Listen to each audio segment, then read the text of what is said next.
പ്രശസ്ത ശില്പി ചിത്രൻ കുഞ്ഞിമംഗലത്തിന്റെ 20ാമത് മഹാത്മാഗാന്ധി ശില്പവും പൂർത്തിയായി. ഉദുമ പടിഞ്ഞാറ് അംബിക ALP സ്കൂളിൽ സ്ഥാപിക്കാൻ വേണ്ടിയാണ് 20ാമത് ഗാന്ധി പ്രതിമ ഒരുങ്ങുന്നത്.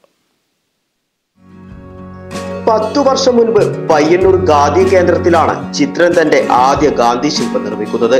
പിന്നീട് നിരവധി സ്ഥലങ്ങളിലായി ചിത്രൻ ഗാന്ധി ശില്പം പൂർത്തിയാക്കി. ഉദുമയിലൊരുക്കുന്ന 20ാമത് ഗാന്ധി ശില്പം 6.5 അടി ഉയരത്തിലാണ് നിർമ്മിച്ചിരിക്കുന്നത്. ഇതിനോടകം രാജ്യത്തിനകത്തും പുറത്തുമായി ഗാന്ധിയുടെ 20 ശില്പങ്ങൾ നിർമ്മിച്ചു. UAE സ്ഥാപിച്ച ആദ്യത്തെ മഹാത്മാഗാന്ധി ശില്പം നിർമ്മിച്ചതും ചിത്രനാണ്.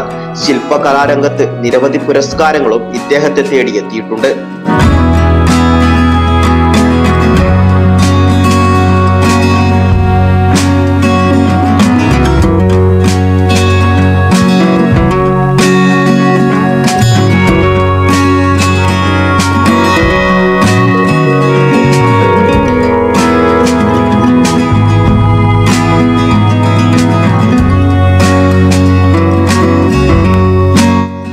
മാസത്തോളം സമയമെടുത്താണ് ഗാന്ധി ശില്പം നിർമ്മിച്ചിരിക്കുന്നത്.